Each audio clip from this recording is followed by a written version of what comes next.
Bonjour à tous, bienvenue à ce nouveau webinaire de l'Agence internationale de l'énergie dans le cadre de ce programme de renforcement des capacités pour les données et la modélisation énergétique avec le Sénégal. Je vois que les derniers sont encore en train de se connecter, mais le quorum est atteint, donc je vous propose qu'on commence. Euh, Merci beaucoup de votre présence. Aujourd'hui, on va parler de modélisation. Je sais que c'est un des sujets qui vous intéressait beaucoup quand on a fait remonter vos attentes pour ces formations. Et donc, je souhaite remercier mes collègues Ariane Mio et Tim Goodson qui aujourd'hui vont vous donner cette présentation. Nous avons également aujourd'hui Marco Baroni qui sera également là pour répondre à vos questions en fin de séance. Alors, c'est une session qui s'annonce riche. La modélisation est un sujet qui est vaste. À l'AIE, c'est un petit peu le cœur de métier que de faire des scénarios, des projections de long terme. Ça implique énormément de travail, de paramètres, de calibrage et de travail. Donc en 1 heure et demie, on n'aura évidemment pas le temps de tout couvrir, mais on va essayer de vous donner quelques premiers éléments, quelques pistes sur les principes de la modélisation et sur différents secteurs. Alors, avant de commencer la formation et de passer la parole à mes collègues, juste une précision sur le calendrier. Donc, ce webinaire est le troisième d'une série de 5. Nous avons déjà fait 2 webinaires sur les statistiques.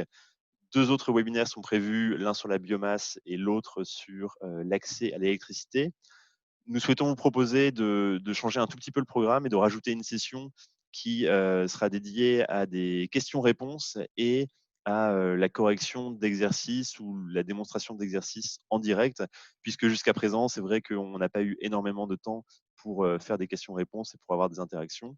Donc la semaine prochaine, au lieu de faire le webinaire sur la biomasse, on va intercaler un webinaire de questions-réponses et d'exercices. Et donc, on décalera ainsi d'une semaine le webinaire sur la biomasse et de même pour le webinaire sur l'accès à l'électricité. Voilà, sans plus tarder, je passe la parole à Ariane et je vous souhaite tous une très bonne séance de formation.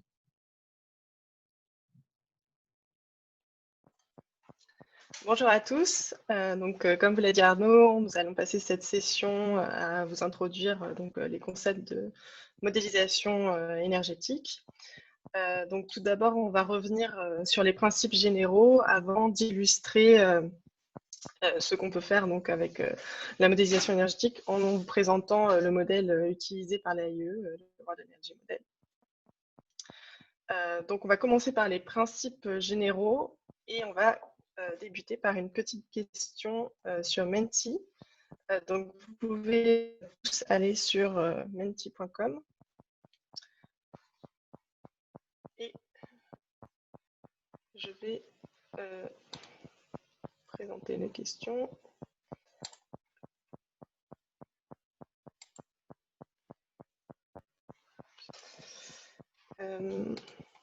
Alors, ouais, il faudra peut-être ouvrir. Pardon.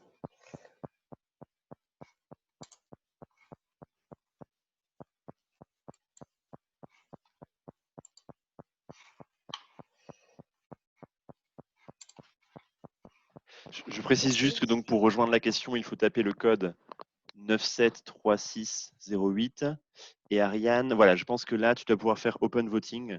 Oui, voilà, ici. Ouais. Très bien, Parfait. merci beaucoup. Donc là, normalement, vous pouvez commencer à répondre à la question.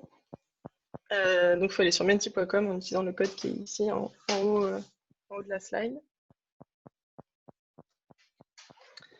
Et donc, notre question, c'est à quoi servent les modèles énergétiques selon vous? Donc, vous pouvez mettre tous les mots qui vous viennent à l'esprit lorsqu'on vous dit modèle énergétique.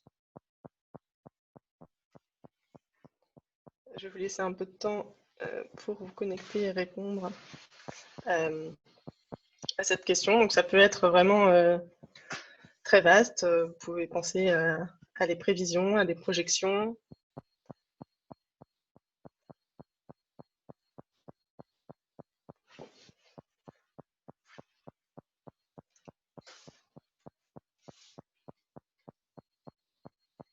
Selon vous, à quoi ça faire référence à la première prévision, les premiers mots qui arrivent. On va laisser un peu de temps à tout le monde.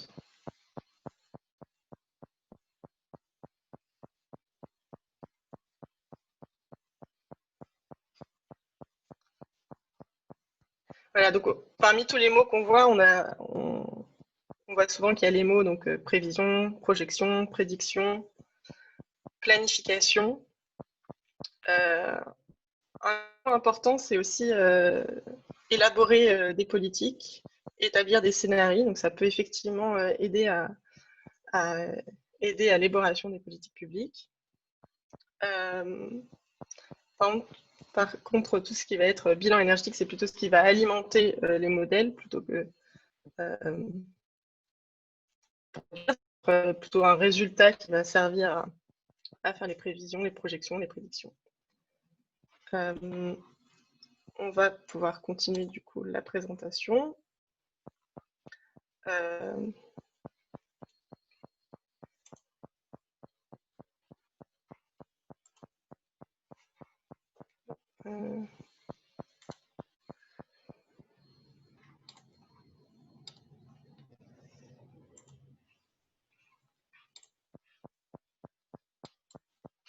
Ok.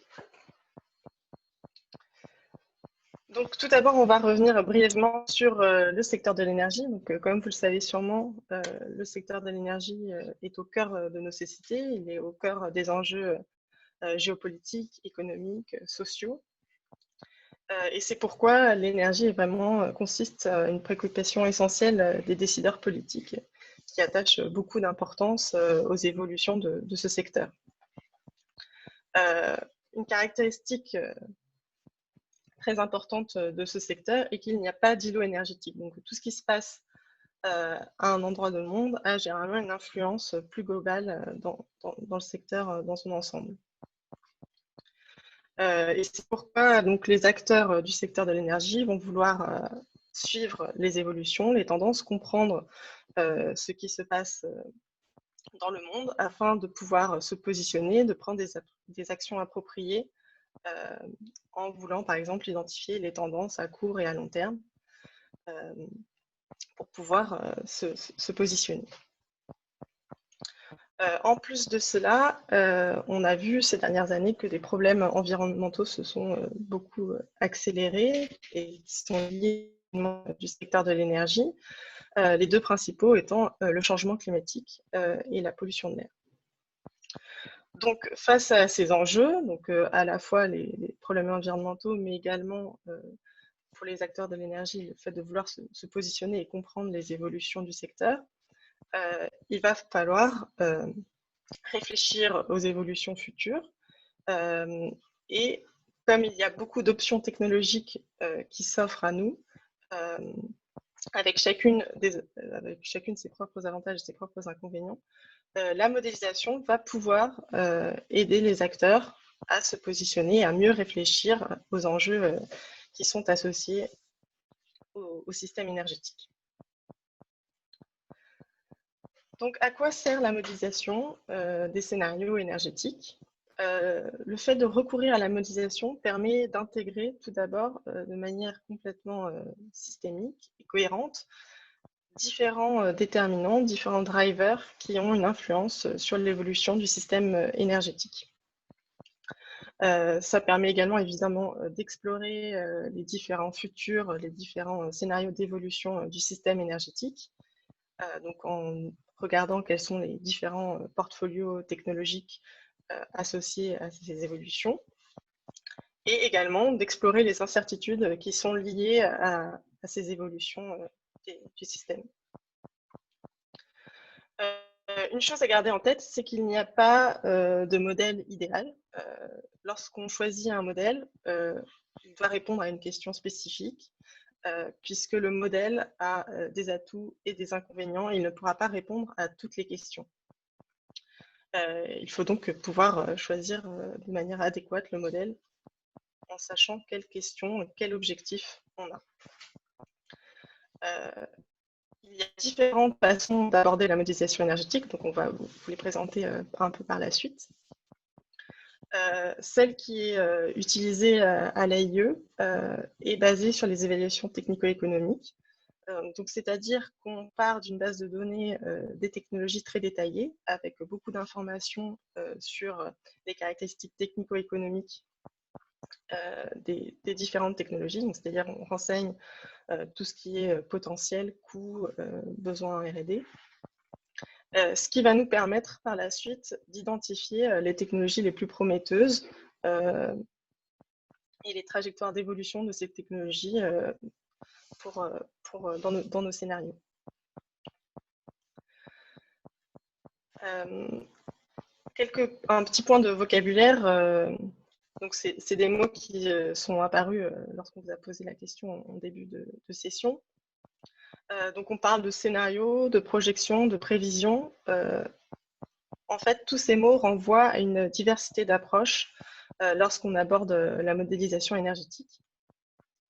Et plus particulièrement, ce sont des approches qui sont liées à la façon dont on se place vis-à-vis du futur, donc l'attitude que l'on adopte vis-à-vis du futur. Lorsqu'on adopte une attitude prophétique, donc on essaye de prédire exactement ce qui va se passer, on est dans le domaine de la prévision, de la prédiction, de la prophétie. Lorsqu'on essaye de réfléchir à des scénarios d'évolution en fonction de paramètres, en faisant des hypothèses, s'il se passe telle hypothèse dans les scénarios socio-économiques, alors on se place plutôt dans le domaine de l'attitude déductive, et donc on va là faire des projections et on va explorer différents scénarios. Et enfin, il y a une dernière approche qui est l'approche normative, où là, on va se fixer certains objectifs et on va essayer d'atteindre ces objectifs. Alors, soit en faisant par des méthodes d'optimisation, on va essayer de respecter ces objectifs, ou par des méthodes de backcasting. Donc, on part de l'objectif d'arrivée, on essaie de remonter dans le passé pour atteindre cet objectif.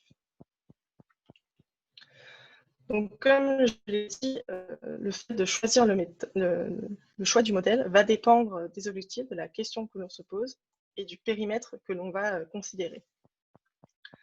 Donc, tout d'abord, on va avoir besoin de données pour alimenter ce modèle, des données qui vont nous permettre de tracer l'évolution historique du système énergétique que l'on va considérer. Donc, on va avoir besoin de statistiques énergétiques, d'indicateurs, et les niveaux de détail qu'on va renseigner vont définir évidemment la précision et la désagrégation de notre modèle énergétique. La seconde question à se poser, c'est le champ de notre modèle. Sur quel secteur on va vouloir travailler, sur quelle géographie, quel type d'énergie on va inclure dans notre modèle.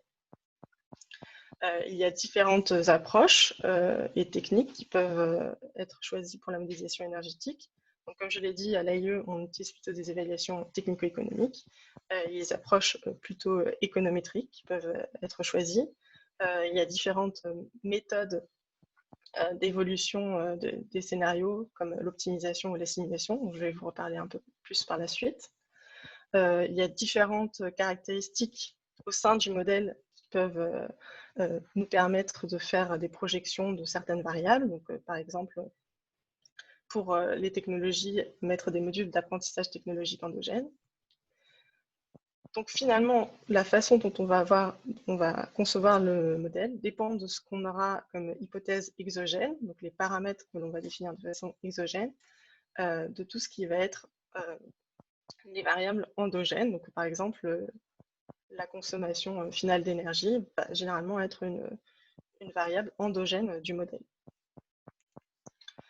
Un point très important à garder en tête, c'est le fait que la qualité des données, le niveau de désagrégation des données dont on aura besoin va dépendre de la conception du modèle. Donc, si on veut un modèle avec beaucoup de détails au niveau sectoriel, il va falloir pouvoir disposer des données correspondantes pour pouvoir l'alimenter. Donc, si je reviens brièvement sur les différentes méthodologies qui permettent de faire de la modélisation énergétique, on distingue classiquement, pour faire des projections de demande en énergie, l'approche ingénieure de l'approche économétrique. Donc l'approche ingénieure fait référence à une approche plutôt bottom-up ou technique, où donc on part comme je l'ai dit, plutôt pour le modèle de l'EIE, d'une base de données assez désagrégée des technologies qui composent le système énergétique. Et on va pouvoir remonter à des bilans plus agrégés en renseignant donc, les consommations associées à chaque technologie. Au contraire, on a l'approche économétrique, on va plutôt partir du haut, on va plutôt partir de relations entre des variables économiques comme le PIB ou des valeurs ajoutées des différents secteurs, et on va pouvoir redescendre à des niveaux plus désagrégés au sein de chaque secteur. Il y a aussi deux méthodes principales pour faire les projections d'offres d'énergie. On distingue les approches d'optimisation, les approches de simulation. Donc, lorsqu'on fait de l'optimisation, on va minimiser une fonction objectif. Donc, généralement, on va minimiser des coûts et on va appliquer des contraintes sur notre système, donc des contraintes de disponibilité des ressources, de baisse des émissions CO2 si on a envie, de fiabilité du système. Et ce qui va nous donner comme résultat donc, une évolution du système énergétique.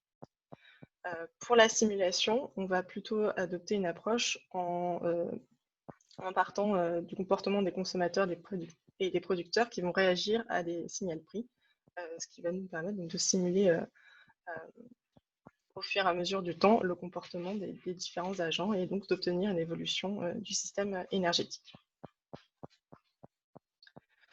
Donc, si on résume, si on essaye de faire une cartographie des différents modèles qui est disponible dans le monde aujourd'hui, on va avoir des modèles énergétiques qui se distinguent suivant l'approche top-down ou bottom-up. Et suivant la question que l'on va se poser, donc si on essaye plutôt de rester dans le domaine de la prévision ou si on essaye plutôt de faire la planification stratégique, on aura différents types de modèles dont vous avez peut-être déjà entendu parler. Donc, par exemple, dans le domaine bottom-up planification stratégique, on va retrouver le modèle TIMES ou le modèle WEM. Au contraire, si on est plutôt dans le domaine de la prévision et top-down, on va avoir le modèle énergétique DEC.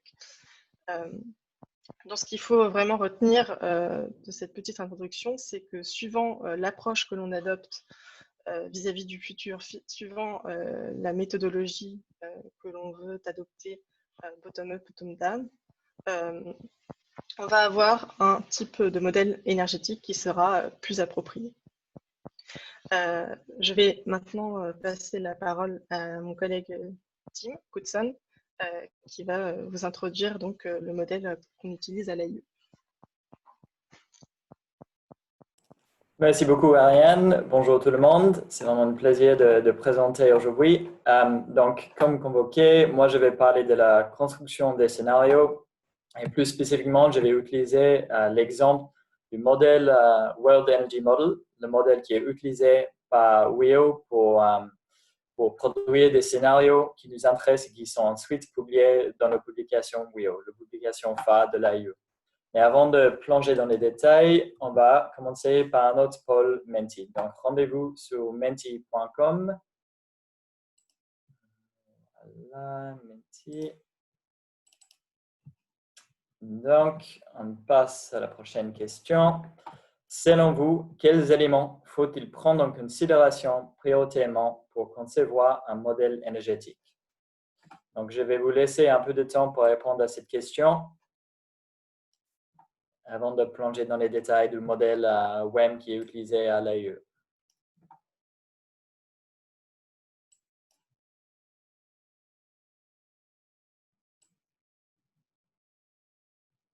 Voilà, on a quelques résultats qui commencent à arriver.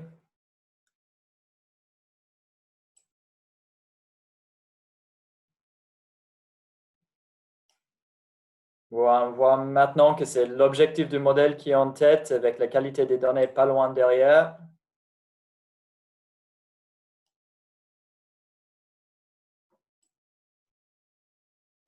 OK.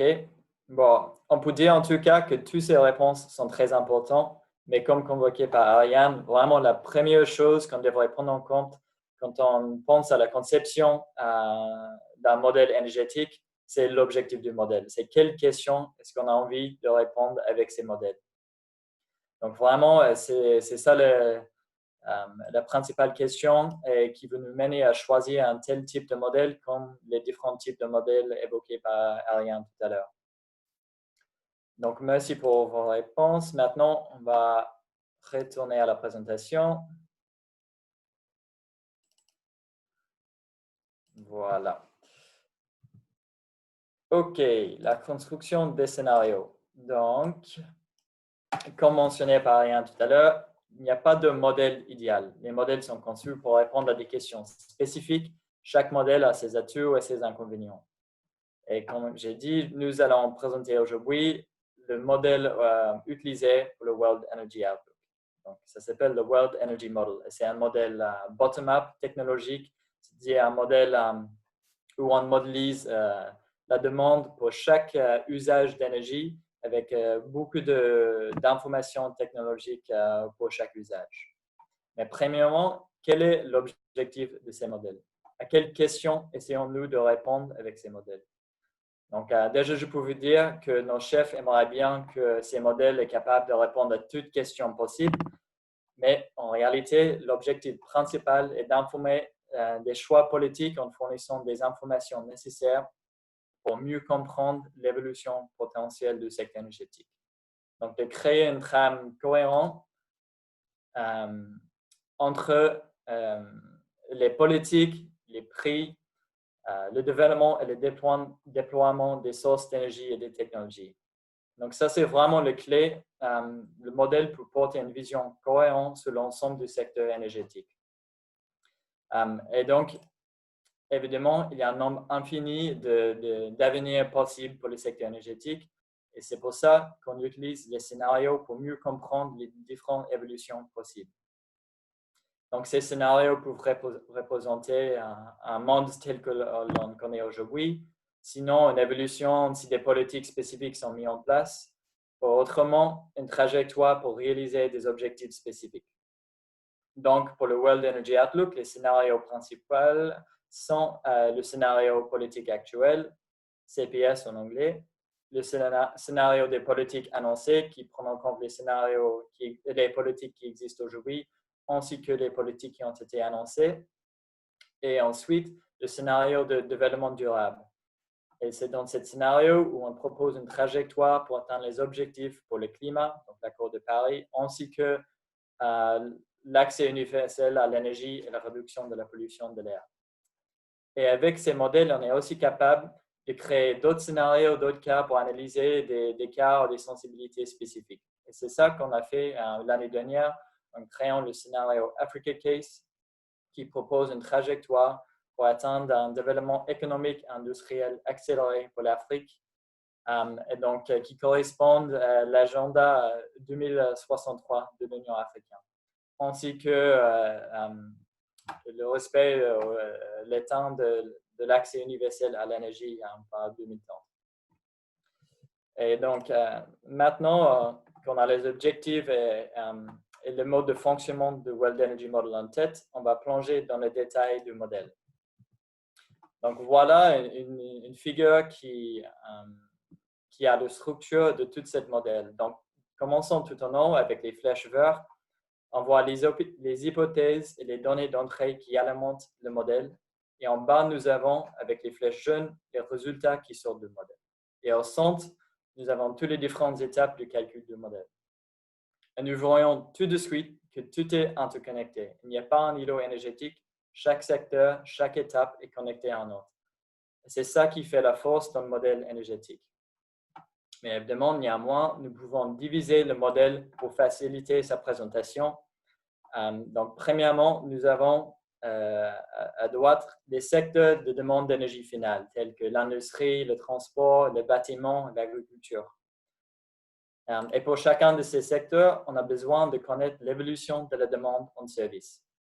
Les variables tout à droite représentent et nous aident à comprendre l'évolution de cette demande de service. Par exemple, combien de mètres carrés de ménage dois-je illuminer?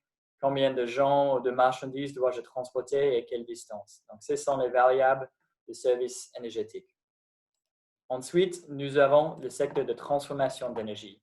Ce secteur prend l'énergie primaire et le transformer pour répondre aux besoins en énergie finale des secteurs d'énergie finale. Donc, je souligne que tout ce qui passe dans la transformation est entièrement lié et dépendant sur le niveau de demande en énergie finale. Par exemple, la production d'électricité va dépendre sur la demande en électricité. Juste comme la quantité de bois transformé en charbon de bois va dépendre sur la demande de charbon de bois pour les foyers. Et ensuite, nous avons la demande en énergie primaire. C'est la quantité de ressources énergétiques nécessaires pour alimenter tout le système énergétique. De l'autre côté, nous avons l'approvisionnement en énergie primaire. Donc, soit c'est les ressources en énergie primaire peut-être disponibles localement, comme la biomasse par exemple souvent, ou le soleil. Sinon, ces ressources doivent être importées. Donc, je vais plonger dans plus de détails tout à l'heure, mais quelque chose d'important à noter, c'est le lien et l'importance du prix des carburants fossiles dans le lien entre l'approvisionnement, donc l'offre énergétique et la demande en énergie. Alors, nous avons besoin évidemment de maints types de données et doivent souvent utiliser des hypothèses pour la modélisation. Donc, premièrement, nous nous basons sur les données statistiques, comme les données historiques de demande, de prix d'énergie, d'efficacité technologique et autres, qui viennent de plusieurs sources. Et pour les projections, nous devons faire des hypothèses. Le point le plus important avec les hypothèses est d'être le plus transparent que possible, de faire valider ces hypothèses par la littérature, par des pairs et autres. En étant transparent avec les hypothèses, on augmente le niveau de confiance dans le modèle et la fiabilité de ces résultats. C'est pour ceci que pour les publications World Energy Outlook et les publications Energy Technology Perspectives, chaque année, ils sont revus par bien plus que 200 experts à travers le monde. Alors, donc, nous avons des hypothèses exogènes, comme tout ce qui est déterminant socio-économique. Et ici, on parle de la population, donc divisée entre rural et urbain, le produit intérieur brut d'un pays, la valeur ajoutée par chaque secteur. Et ensuite, on a des hypothèses exogènes sur les politiques. Donc, quelles politiques énergétiques sont en place dans un tel pays, dans une telle région? Quelles politiques ont été annoncées? Ensuite, on a aussi les hypothèses sur l'accès à l'énergie, la tarification carbone et autres choses. Et après, très important, on a des hypothèses technologiques, les coûts d'investissement, les efficacités et les coûts de capital.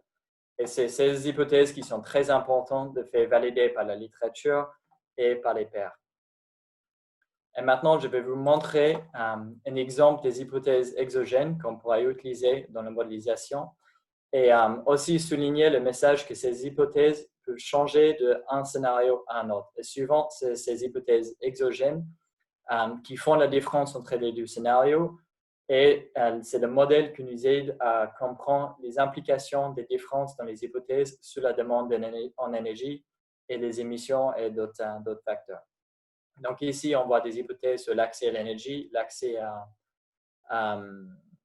la cuisson propre, les solutions de cuisson propre et l'accès à l'électricité. Donc on voit bien que dans certaines régions, notamment dans l'Afrique subsaharienne, il y a beaucoup de progrès à faire dans les 10 ans qui viennent si on veut bien atteindre les objectifs de développement durable et de l'objectif 7.1, donc accès universel à l'énergie. Voilà, donc maintenant je vais passer à la modélisation de l'offre de l'énergie. Et donc, avant de plonger dans les détails, on va retourner encore sur menti.com. Alors, Menti.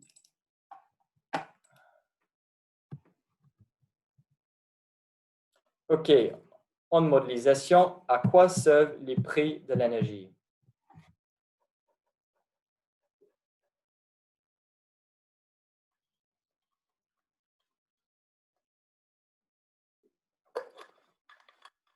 Voilà, on a une réponse. Est-ce que les autres vont arriver? 3 réponses, 4.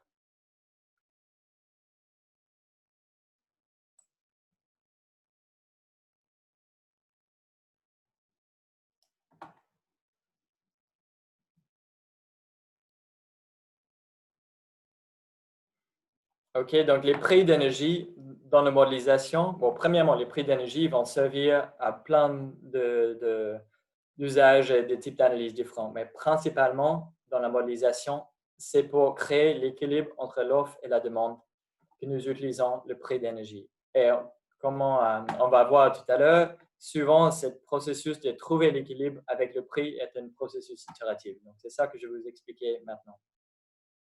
Merci beaucoup pour vos réponses.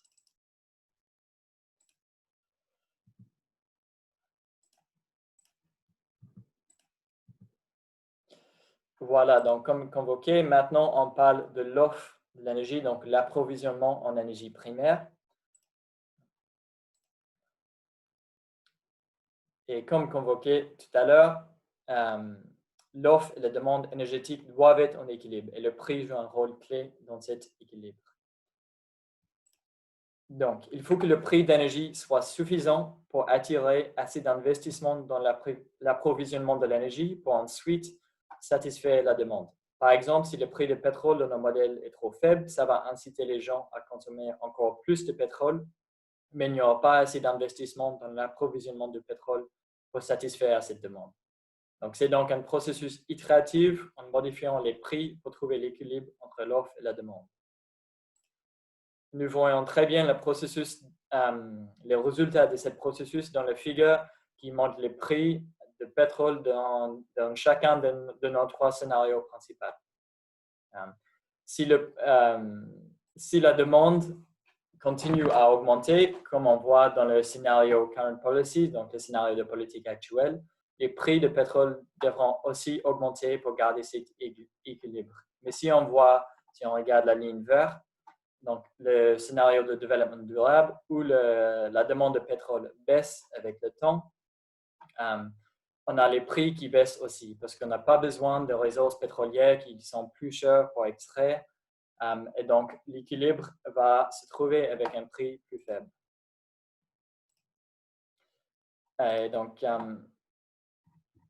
pour en terminer avec cette présentation sur l'importance des prix dans l'offre énergétique, je vais vous montrer cet exemple de la projection dans nos scénarios de politique actuelle et annoncée, donc de STEPS, de projection de la demande en pétrole.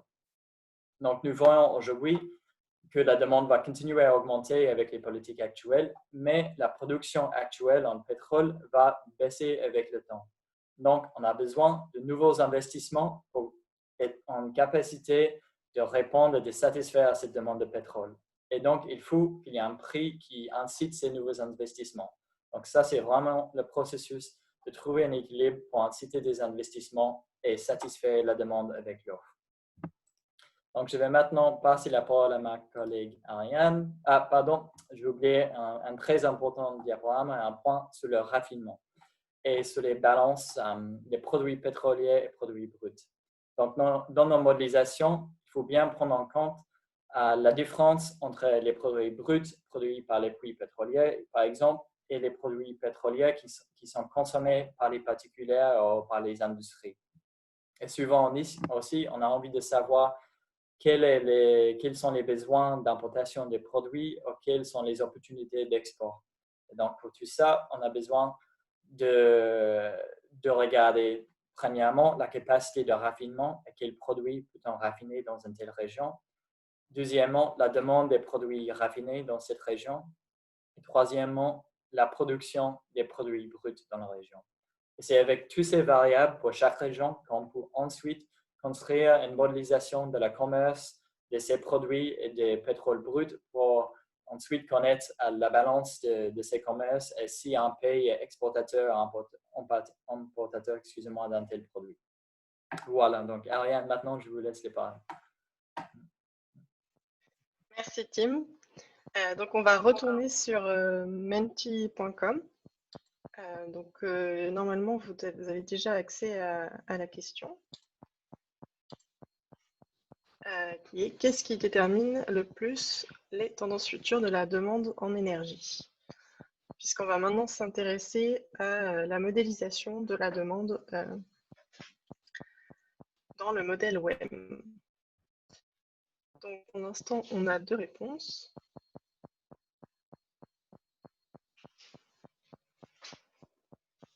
On arrive à 5 réponses.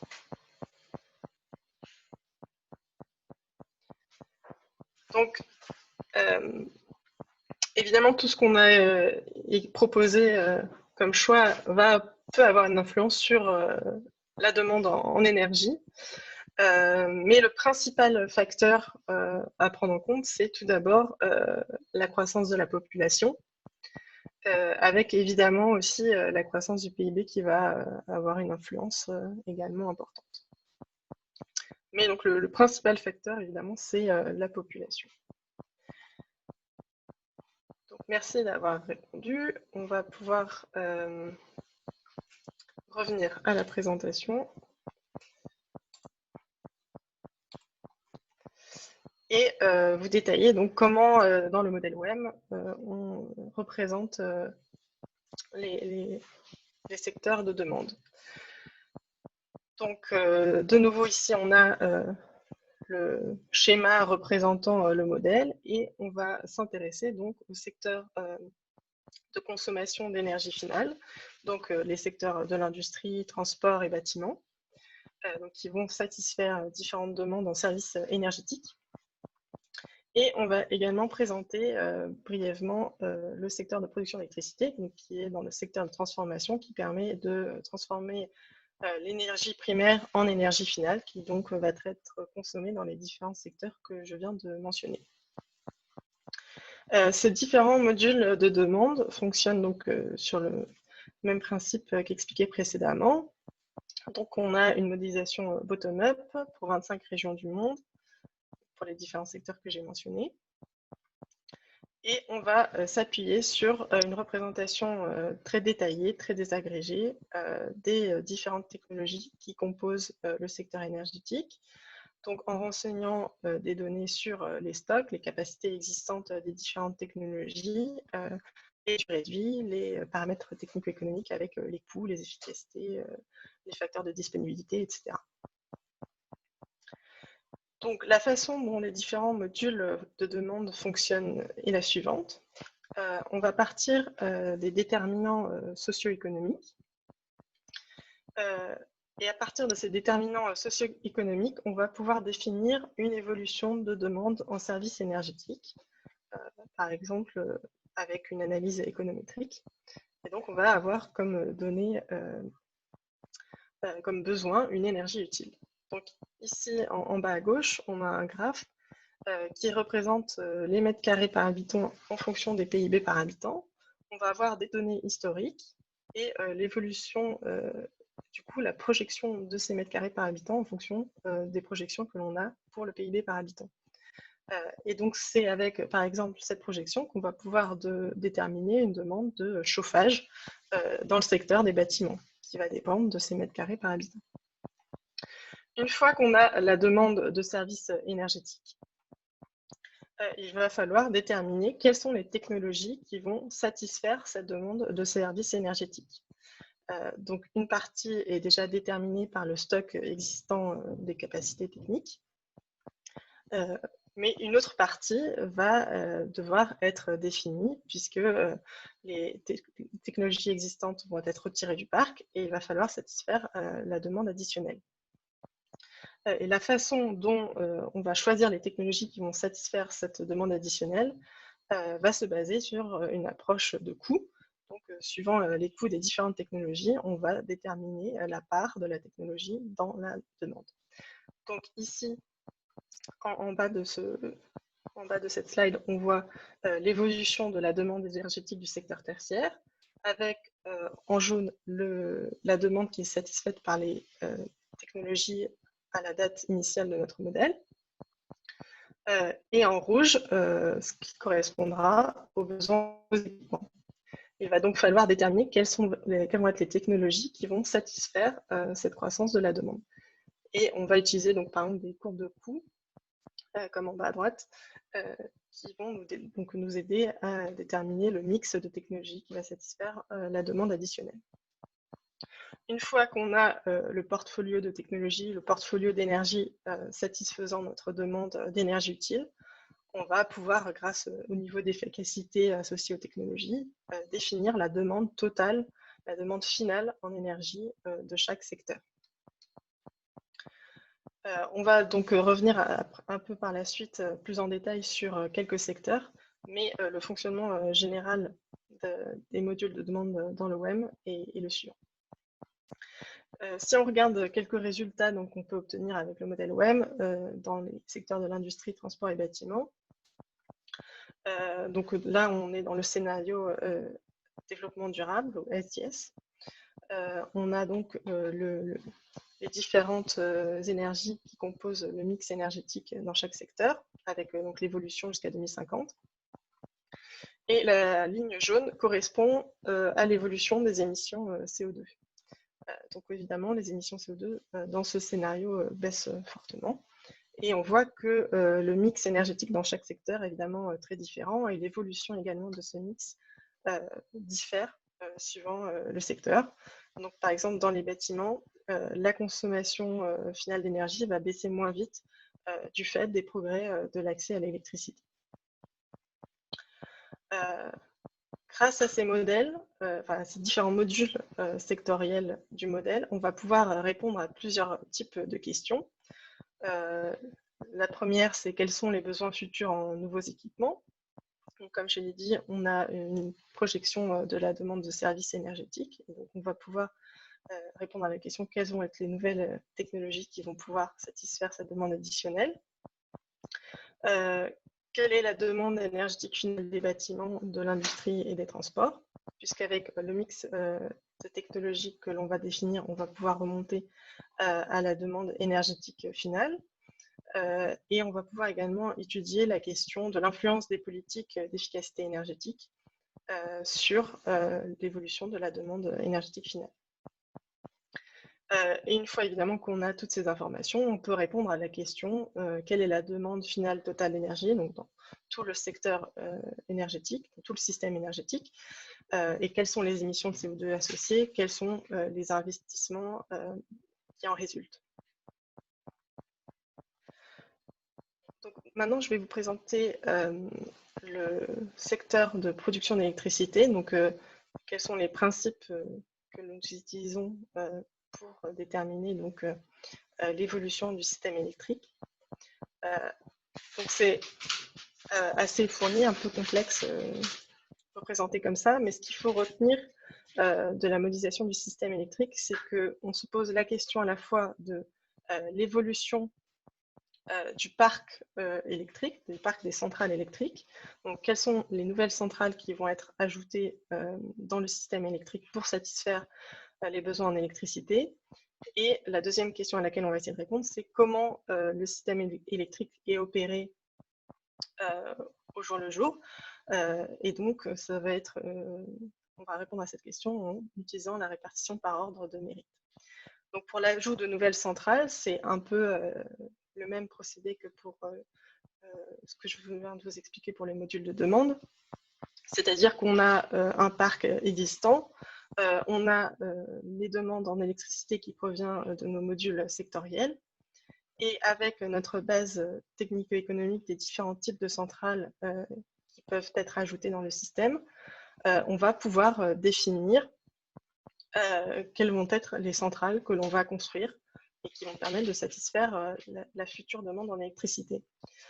Une fois qu'on a le parc, on va pouvoir déterminer quelles vont être les centrales qui vont être appelées pour produire de l'électricité en fonction, là encore, des paramètres technico-économiques des différentes centrales, ce qui va nous permettre donc de définir des prix de gros, prix des utilisateurs finaux, pour les utilisateurs finaux. Et évidemment, une fois qu'on a toutes ces informations, on va pouvoir remonter aux investissements, aux émissions CO2 associées, aux consommations dans le système électrique. Je vais maintenant repasser la parole à Tim, qui va vous présenter les modules sectoriels sur le transport et les bâtiments. Merci Ariane. Maintenant, je vais vous parler de transport et donc évidemment, comme convoqué par Ariane, pour tout ce qui est modélisation de la demande en énergie finale, c'est très important d'avoir une vision sur la demande en service et donc d'avoir des indicateurs clés qui nous donnent une idée de comment est-ce que cette demande de service pourrait évoluer avec le temps. Et donc pour le transport, je vais vous demander de vous rendre sur Menti encore pour notre question sur les indicateurs de service pour le secteur du transport. Alors, donc, quelles variables sont les plus importantes pour la modélisation de la demande totale en énergie pour le transport des passagers dans un pays? Donc ici, on ne parle que de transport des passagers, on parle de la demande totale au niveau d'un pays.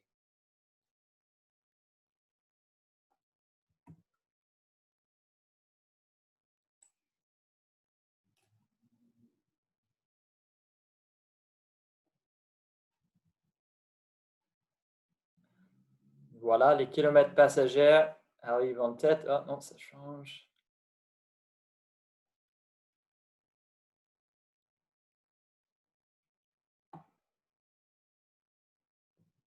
OK, bon, très bien, très bien. Donc, en fait, il n'y a pas de mauvaise réponse ici. Tous ces indicateurs sont importants. Mais il y a un indicateur ici que nous utilisons dans notre modèle, et ça, c'est le kilomètre passager. C'est cet indicateur qui intègre les informations sur le nombre de véhicules, sur la distance parcourue par chaque véhicule en moyenne, et sur le nombre de gens en moyenne dans chaque véhicule. Donc, c'est le kilomètre passager qui représente les besoins totaux en service énergétique pour le transport des passagers.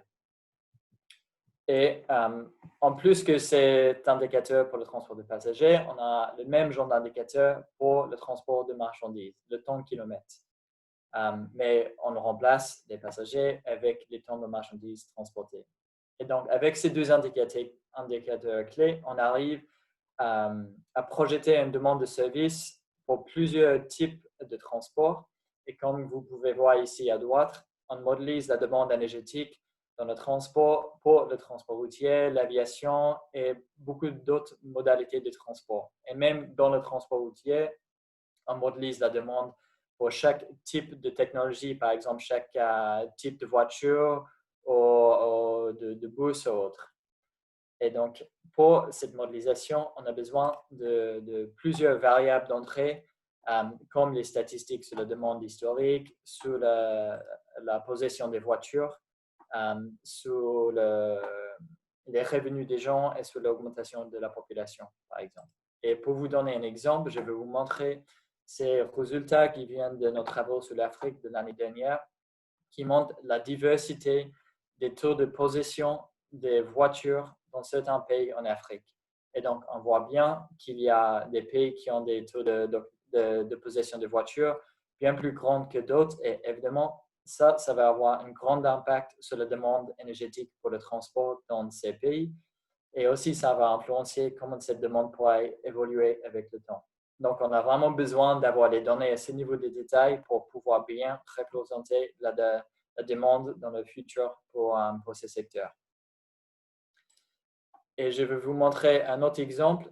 Donc, aujourd'hui, on parle beaucoup de voitures électriques pour le transport et l'impact potentiel de voitures électriques sur la demande de pétrole.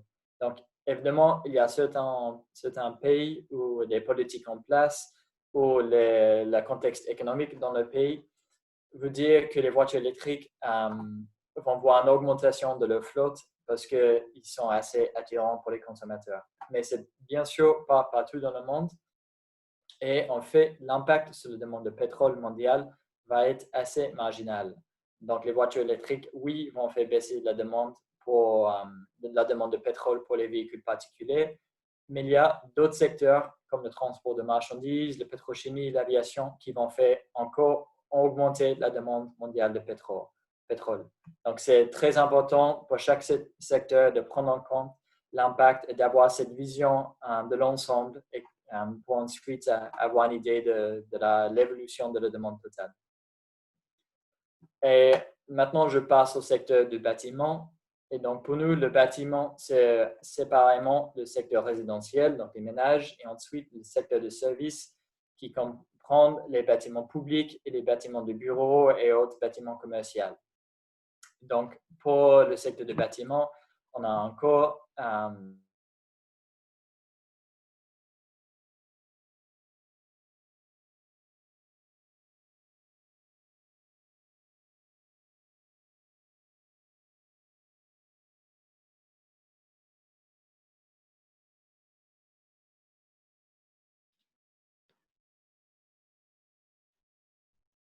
J'ai peur qu'on ait perdu Tim. On va se donner une minute pour voir s'il arrive à se reconnecter.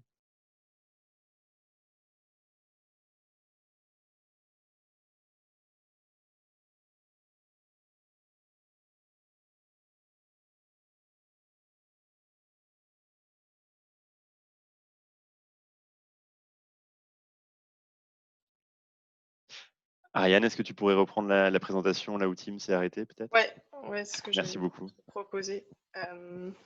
Alors, je vais juste partir de là. Donc, comme l'a dit Tim, on représente le secteur des bâtiments en le divisant entre le secteur résidentiel et le secteur commercial. Et pour définir donc les demandes en énergie de chaque bâtiment, on va comme demande de services énergétiques, comme driver des demandes de services énergétiques, la taille des ménages, les surfaces, les valeurs ajoutées pour le secteur commercial. Alors, donc, si on rentre un peu plus dans les détails, les différentes demandes que l'on va vouloir satisfaire dans le secteur des bâtiments sont les suivantes. La principale, évidemment, c'est le chauffage. Associé à ça, évidemment, dans les pays avec un climat plus chaud, il va y avoir le refroidissement, donc tout ce qui est demande liée au climatiseur. L'eau chaude et sanitaire, donc tout ce qui est eau utilisée pour les besoins de la vie courante. La cuisson, l'éclairage et les demandes liées aux équipements, donc réfrigération, télévision, autres équipements électriques. Donc, pour définir donc, ces niveaux de demande dans ces différents secteurs, on va utiliser comme variable d'activité donc les surfaces, le nombre de ménages, le taux d'équipement. Et ces variables d'activité vont également être elles-mêmes définies par donc, le prix de l'énergie, les taux d'urbanisation, le niveau de la population, l'occupation des logements, les tendances historiques. Et donc c'est, comme je vous l'avais présenté avec le module de demande, en faisant des analyses économétriques, par exemple, qu'on va pouvoir retomber sur ces variables d'activité qui vont elles-mêmes nous permettre de définir la demande dans les différents sous-secteurs. Donc, pour cela, comme on vous l'a dit, il faut pouvoir disposer de données technico-économiques. Et donc, dans le modèle web, on va concevoir un recueil de données pour les bâtiments. Donc, pour chaque sous-secteur, on va définir des indicateurs et des usages finaux et qu'on va vouloir renseigner. Cette base de données va être alimentée par donc, les données liées aux politiques d'efficacité énergétique, par exemple, les données liées aux technologies dont on dispose. Et cela va nous permettre donc, de définir un ensemble de technologies, de politiques qui va alimenter notre modèle. Et donc, c'est comme ça qu'on va pouvoir faire nos scénarios d'évaluation du système énergétique dans le secteur des bâtiments. Donc, on va de nouveau retourner sur menti.com pour les deux dernières questions de cette session. Alors, normalement, vous pouvez déjà répondre.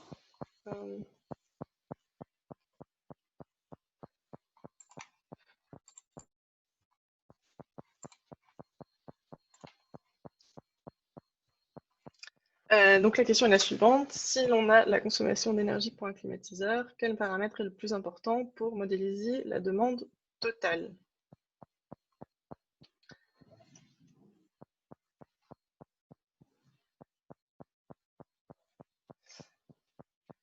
Donc, je pense qu'on a déjà pas mal de réponses.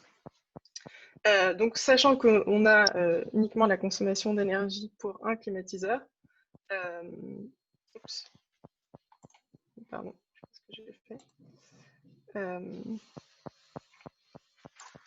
fait. Effectivement, là, le paramètre le plus important pour définir la consommation d'énergie totale va être la surface au sol, puisque suivant la surface que l'on dispose, on va avoir besoin de plus ou moins d'énergie pour refroidir l'espace associé. Question suivante. Donc normalement, vous pouvez commencer à répondre. Si l'on a la consommation d'énergie pour chauffer l'eau d'un domicile, quel paramètre est le plus important pour modéliser la demande totale? Je vais vous laisser un peu de temps pour répondre.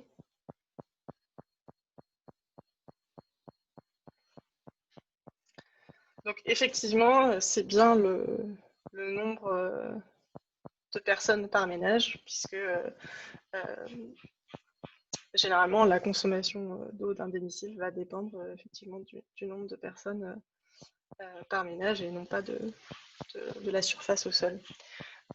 Donc c'est avec ce genre de raisonnement qu'on va pouvoir faire des liens entre des indicateurs, donc surface au sol, nombre de personnes par ménage, et la demande de services énergétiques, et qu'on va pouvoir donc faire des projections de ces demandes de services énergétiques. On va revenir à la présentation.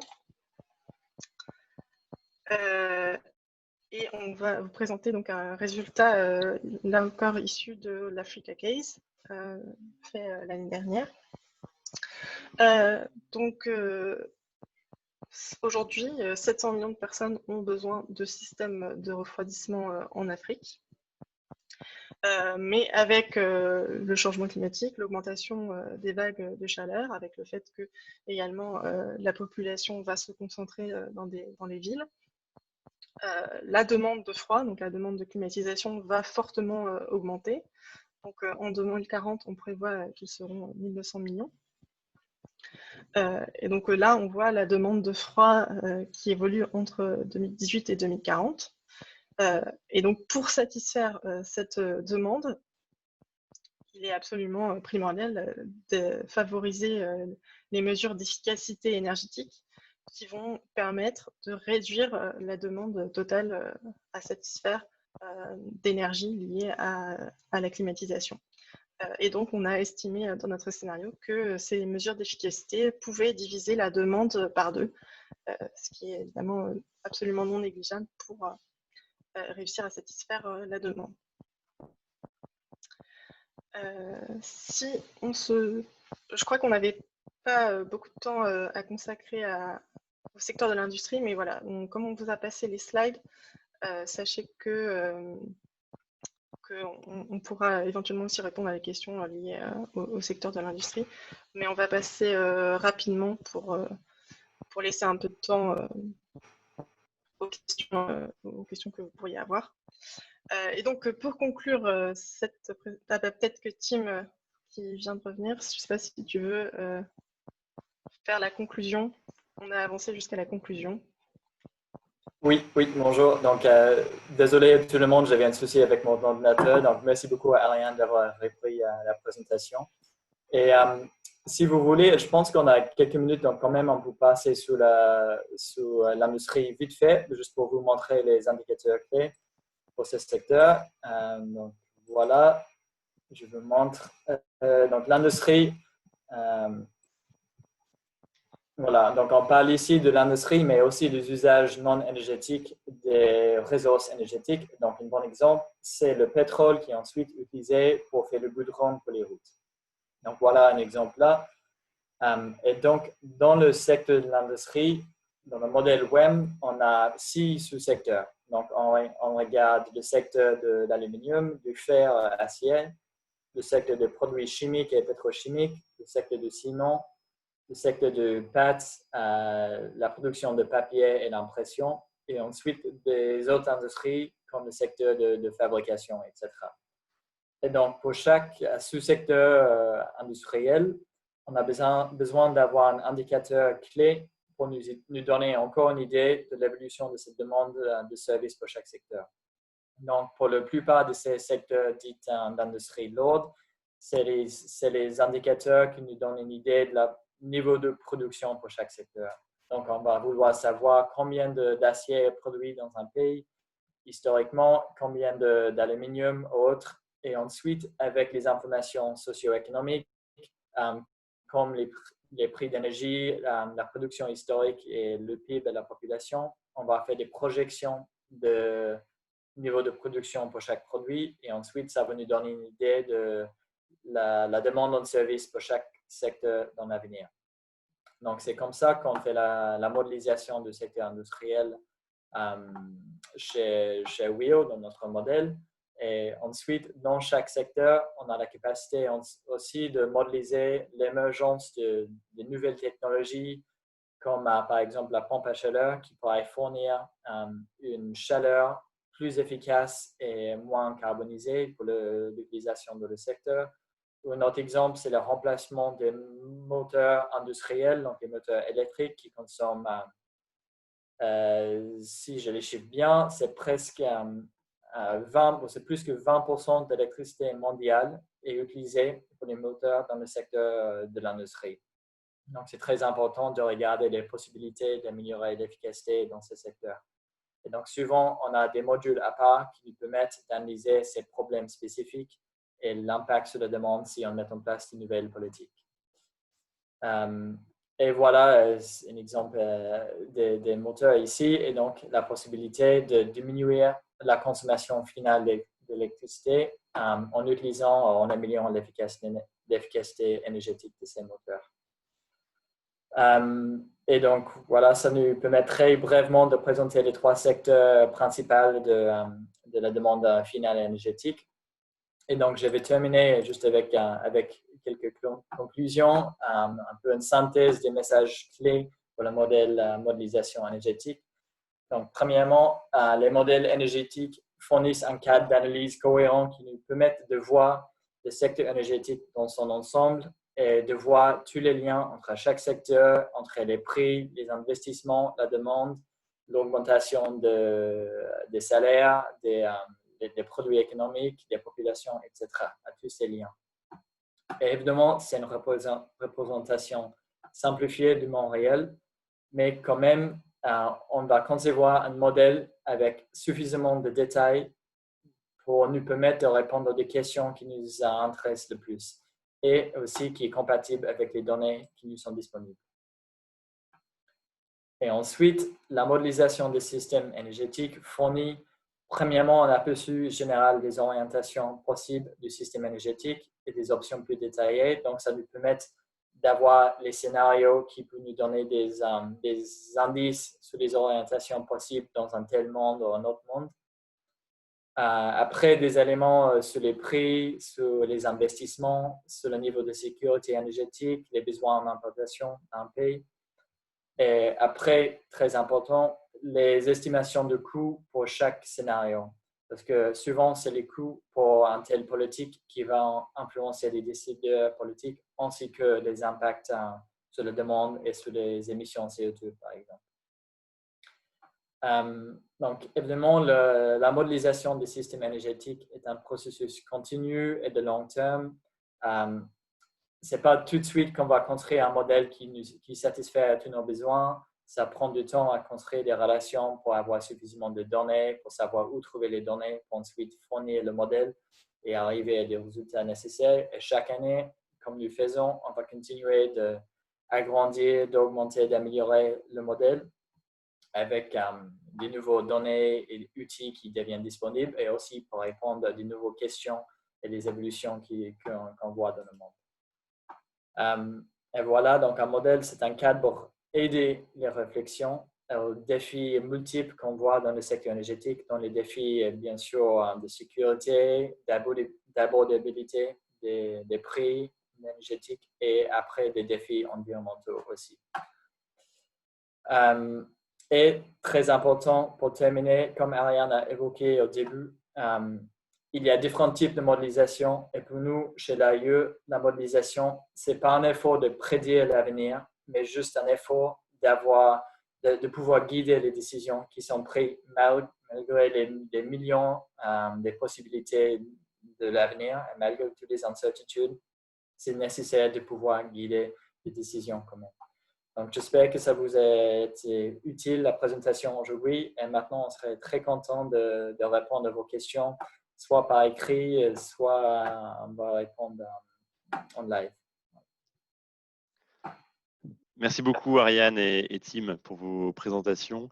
Donc, en effet, on a un bon moment pour pouvoir prendre toutes vos questions. Ariane, Tim, ainsi que Marco sont disponibles. Donc, Marco qui a travaillé 20 ans à l'AIE, à la fois sur les sujets des statistiques et sur la modélisation, en particulier du secteur de l'électricité.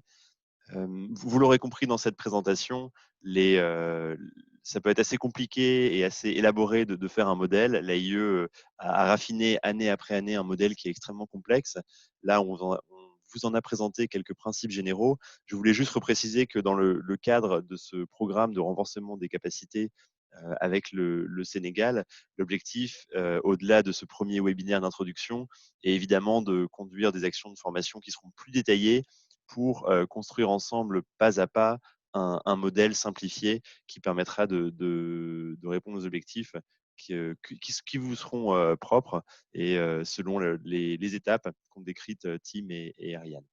Alors, je vois qu'on a plusieurs questions. N'hésitez pas à utiliser la fonctionnalité Q&A pour les poser. Tim, Ariane, Marco, est-ce que vous voulez prendre les premières questions qui ont été posées ?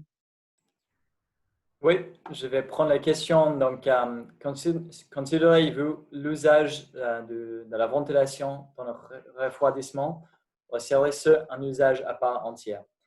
Donc, pour nous, on considère qu'il y a plusieurs technologies pour répondre aux questions aux besoins en froid et donc en confort climatique. Et donc, on peut avoir soit les ventilateurs, soit une conception d'une maison, d'un bâtiment qui peut mettre plus de ventilation naturelle, donc les solutions dites passives. Sinon, des solutions plus mécaniques comme les systèmes de climatisation. Et donc, dans notre modélisation, on modélise séparément les ventilateurs et les systèmes de climatisation. Parce que souvent, on va voir que la taux de possession moyenne pour les ventilateurs évolue pas du tout à la même vitesse à l'augmentation de taux de possession moyenne pour les systèmes de climatisation. Et donc, par exemple, en Afrique, on va voir que déjà, il y a une partie des ménages qui a des ventilateurs qui fournissent un tel type de confort climatique. Mais après, on voit qu'il y a en moyenne aujourd'hui en Afrique que 6 ménages sur 100 qui ont accès à un système de climatisation. Mais on voit que dans l'avenir, avec l'augmentation des revenus, avec la baisse des prix pour ces technologies, on va voir cet taux de possession augmenter de presque 60 unités par son ménage. Et donc, ça veut dire que la demande va augmenter beaucoup plus rapidement pour le système de climatisation. Aussi parce qu'on voit une utilisation plus forte et une demande énergétique pour chaque système de clim qui est évidemment beaucoup plus fort que pour un système de ventilation. Et donc, c'est pour ça que c'est très important de nous d'avoir une idée de l'évolution des deux à part et ensuite de pouvoir les mettre ensemble si on veut plus tard pour avoir une idée de la consommation électrique pour tout le secteur de confort thermique. Ensuite, si vous voulez, on a une autre question. Pouvez-vous donner des détails sur la valeur ajoutée des services dans les variables d'activité dans le module de la demande des bâtiments? Donc, on avait aussi une question sur la structuration pour une analyse économétrique dans un secteur donné. Et le secteur du services, donc le secteur du bâtiment, services du bâtiment, est un bon exemple pour l'analyse économétrique et aussi pour expliquer le rôle de valeur ajoutée. Donc, effectivement, pour le secteur de services, on n'a pas un indicateur clé qui nous donne le besoin en service pour chaque différent type de bâtiment de service, par exemple. Et donc, on utilise un indicateur qui est commun à tous les types de bâtiments que nous, on classifie comme des bâtiments de services. Et donc, ça, c'est la valeur ajoutée par le secteur. Donc, si vous voulez, c'est une approche plus économétrique qu'on utilise pour ce secteur de services pour ensuite dire que la valeur ajoutée, ça va être la variable principale pour nous guider sur l'évolution de la demande en service. Et ensuite, nous, on regarde les politiques énergétiques et s'il y a des politiques d'efficacité ou de changement, par exemple du gaz plus l'électricité, ça va ensuite impliquer la demande énergétique. Donc, c'est plus une approche économique qu'on utilise pour le secteur de services pour nous guider dans la modélisation de la demande.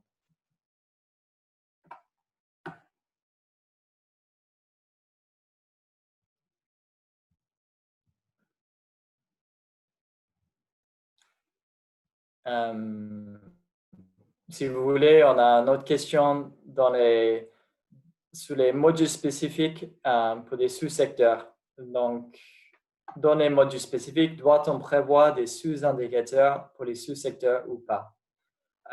Si on a des informations plus spécifiques pour ces sous-secteurs, bien sûr, c'est très utile.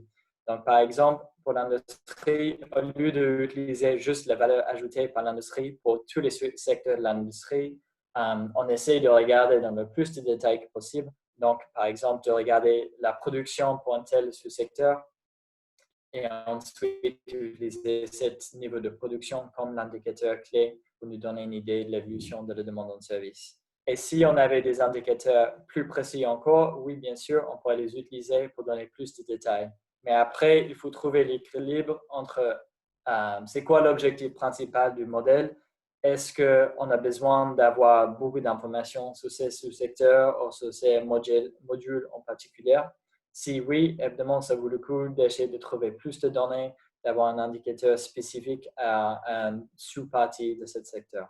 Mais si ce n'est pas un secteur qui est très important dans votre pays ou ce n'est pas un secteur qui implique, qui est très lié à des politiques énergétiques, par exemple, peut-être ce n'est pas une priorité de trouver des indicateurs plus spécifiques, plus détaillés pour ce secteur.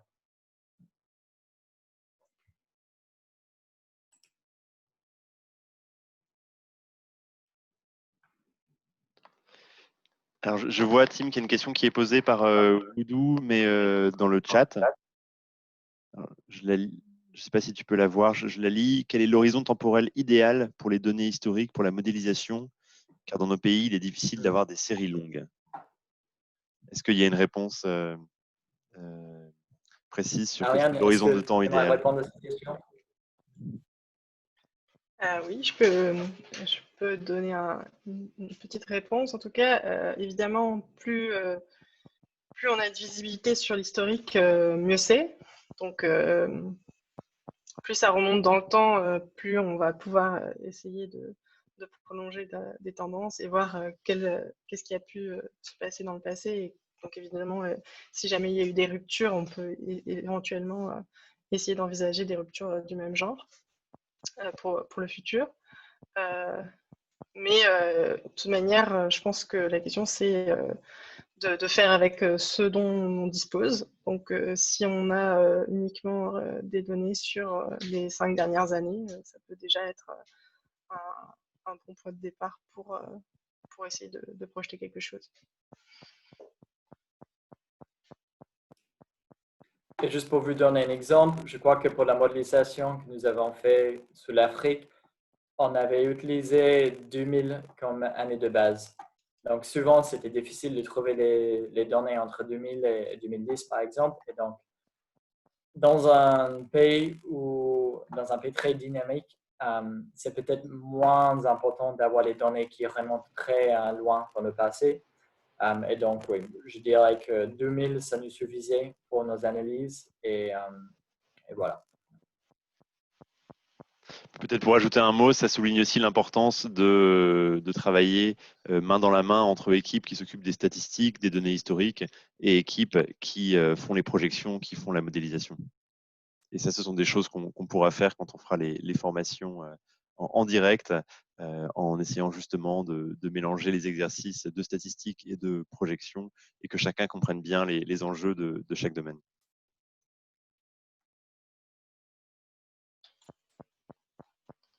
Je vois une question dans le Q&A sur comment rendre la modélisation énergétique plus attrayante pour que les décideurs l'intègrent.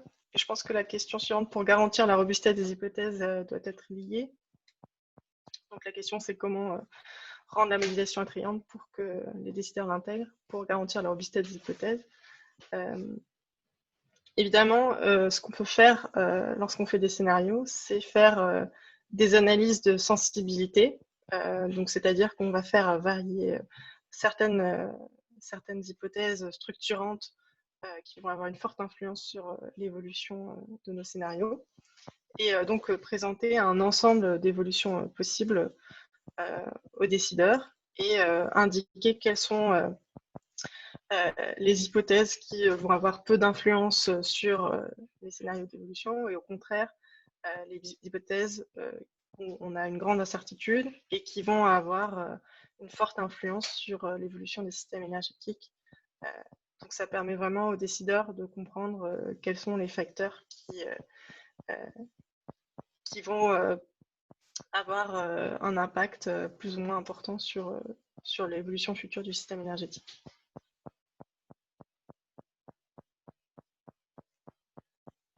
Et peut-être pour ajouter un mot sur ce que vient de dire Ariane, comme Ariane le présentait, il y a différentes approches de modélisation. Certaines visent à traduire des objectifs qui sont donnés justement par les politiques en des scénarios et des systèmes énergétiques. Donc, dans le cas du Sénégal, si je ne me trompe pas, il y a un objectif ambitieux d'atteindre l'accès universel à l'électricité. De mémoire, je crois que c'est d'ici 2025. Donc ça, c'est une impulsion qui vient du politique et dont les experts peuvent s'emparer pour la traduire dans des scénarios et dans des exercices de modélisation.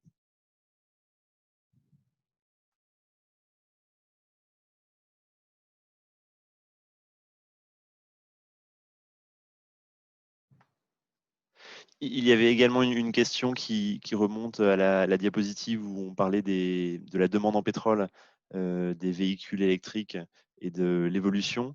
Est-ce que Tim, peut-être tu veux dire un mot sur… alors la question est, quel sera le facteur qui contribuera le plus à la baisse de la demande en pétrole? Je ne sais pas, Tim, si tu veux dire un mot, sachant qu'on est dans des temps qui sont un petit peu incertains et dans une crise assez unique en ce qui concerne la demande et l'approvisionnement en pétrole. Mais nos dernières analyses devraient pouvoir quand même donner des éléments éclairants sur cette question. Oui, tout à fait. Merci Arnaud. Donc, oui, c'est très intéressant dans le contexte actuel qu'on vit. Avec une grande partie de la population mondiale ayant des restrictions sur les niveaux de mobilité, on a vu la mobilité mondiale baisse de plus de 50%. Et donc ça, c'était dans le mois d'avril et après le début du mois de mars. Et donc maintenant, avec les restrictions liées au coronavirus qui sont levées dans quelques pays, on voit encore le niveau de mobilité mondiale augmente un peu. Et tout de suite, on peut voir l'impact sur la demande de pétrole mondiale. Donc, dans le mois d'avril, on a notre directeur exécutif qui a labellisé le mois d'avril comme étant l'avril noir pour le pétrole. Parce que la demande de pétrole a baissé par au-dessus de 30%. Donc, c'est une baisse énorme. Et donc, ça montre l'importance du secteur de transport dans la demande en pétrole. Parce que le secteur de transport au niveau mondial est responsable pour à presque 60% de la demande en pétrole. Donc, évidemment, c'est les mesures déjà de voitures électriques dans la transition vers des voitures électriques. Mais comme on a vu dans le slide que je vous ai montré, cette transition vers les voitures électriques, ça va avoir un impact sur la demande, mais ce n'est pas suffisant pour faire baisser la demande. Donc, il faut aussi des politiques d'efficacité énergétique pour les voitures qui utilisent ou qui vont continuer à utiliser le pétrole. Et on voit bien dans nos analyses que ces politiques d'efficacité énergétique permettent de réduire assez significativement la demande de pétrole pour les voitures de passagers. Mais ensuite aussi, il faut avoir les politiques d'efficacité énergétique pour le transport des marchandises et ensuite pour l'aviation et donc tout le secteur de transport, évidemment. Donc, il y a quelques secteurs comme l'aviation qui sont très difficiles à électrifier ou trouver d'autres solutions pour utiliser moins de pétrole. Donc, c'est ces secteurs-là qui vont continuer de consommer le pétrole ou continuer de consommer un niveau de pétrole assez élevé par rapport au niveau aujourd'hui. Même dans les scénarios où on commence à décarboniser le système énergétique et fait baisser la demande. Donc, c'est évidemment dans ces secteurs-là, comme l'aviation et le transport maritime, qu'on a besoin de plus d'innovation, de trouver plus d'autres technologies qui peuvent nous aider à décarboniser et réduire la dépendance sur le pétrole.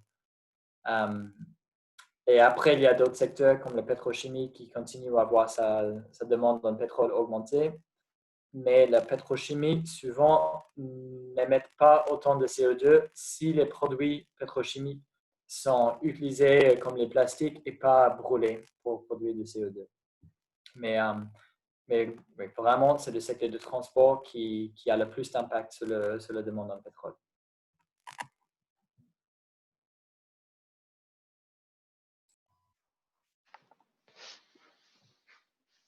Et je peux, Arnaud,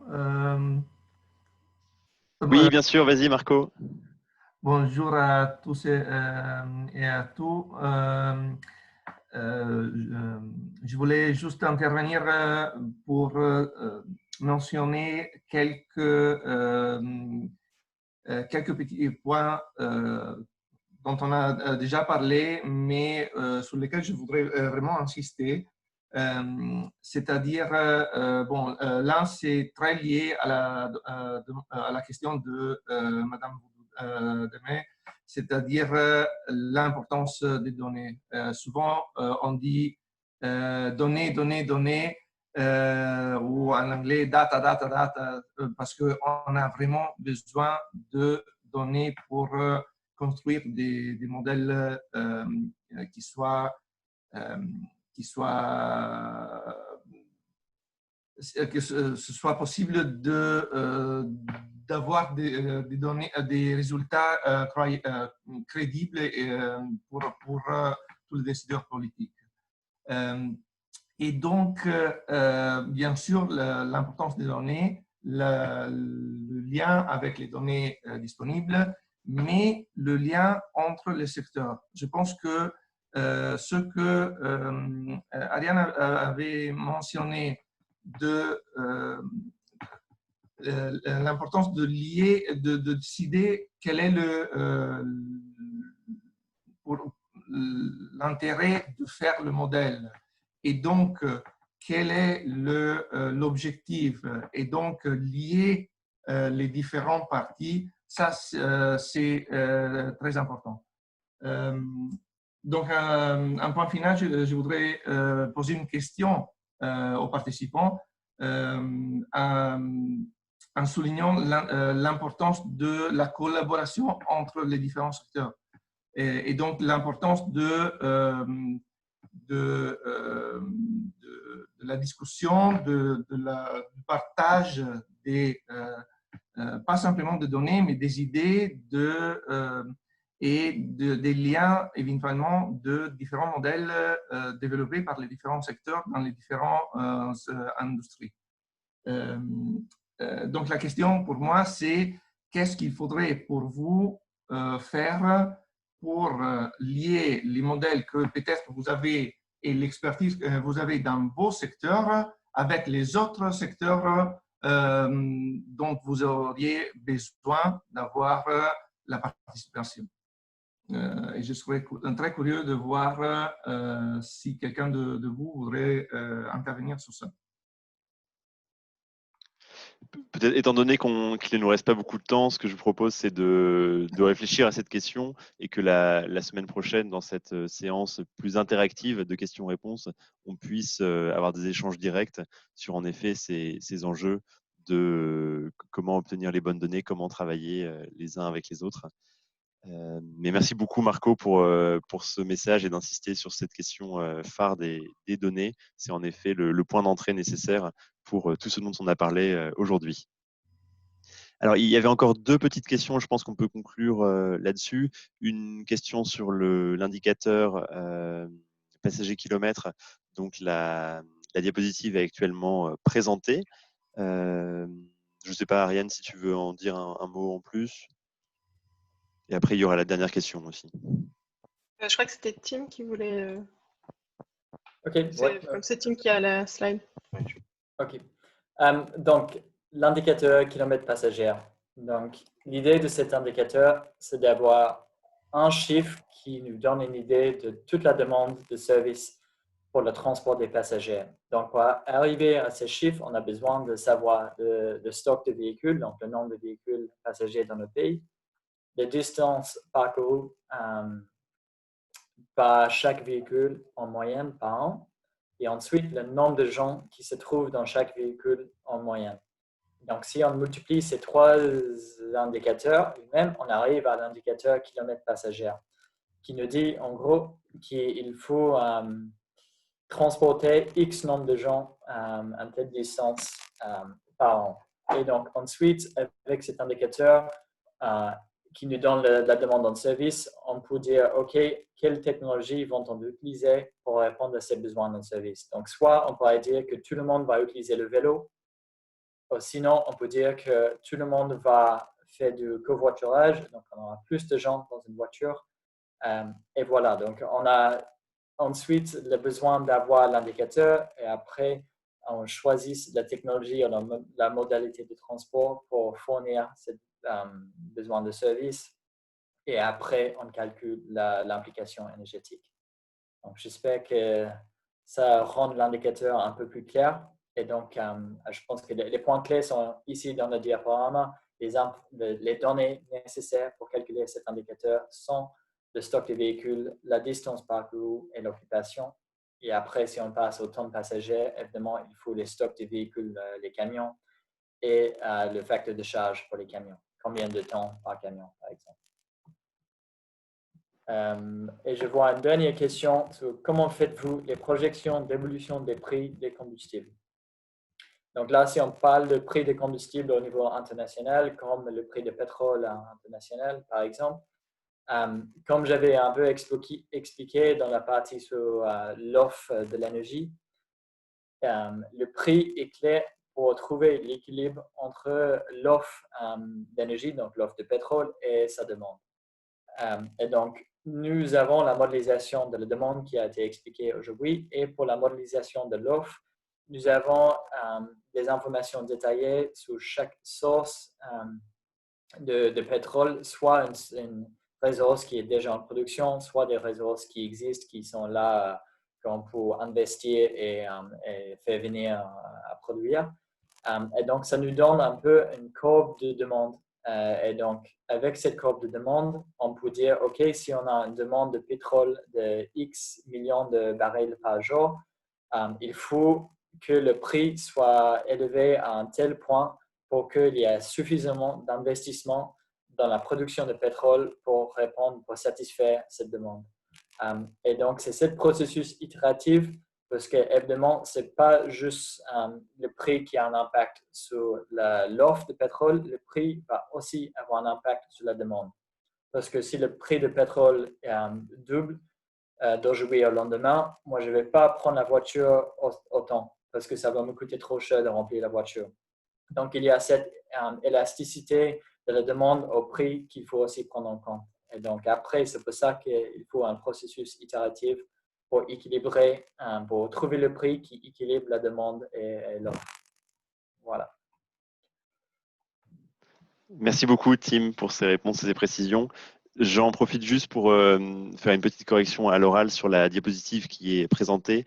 Petite coquille et erreur de traduction. On parle de passagers kilomètres et 2 tonnes kilomètres. Voilà, donc l'un pour le transport des personnes et l'autre pour les marchandises. Écoutez, je ne vois pas d'autres questions, ce qui veut dire qu'on a fini à l'heure cette semaine. Merci beaucoup à nos présentateurs, Ariane et Tim, d'avoir su partager les différents éléments constituant la modélisation et à faire cela dans le temps imparti. C'est pour l'instant un record. On espère que cette présentation a été éclairante pour vous. La semaine prochaine, on vous propose donc pour les participants de ce programme de renforcement des capacités du Sénégal d'avoir une session plus interactive avec des questions-réponses et aussi des exercices qu'on pourra corriger en direct. Je vous enverrai plus d'informations très prochainement par email. Et écoutez, on vous remercie de votre attention et vous souhaite une très bonne journée. Merci à Tim, Ariane, merci à Marco et merci à vous tous d'avoir participé à ce webinaire.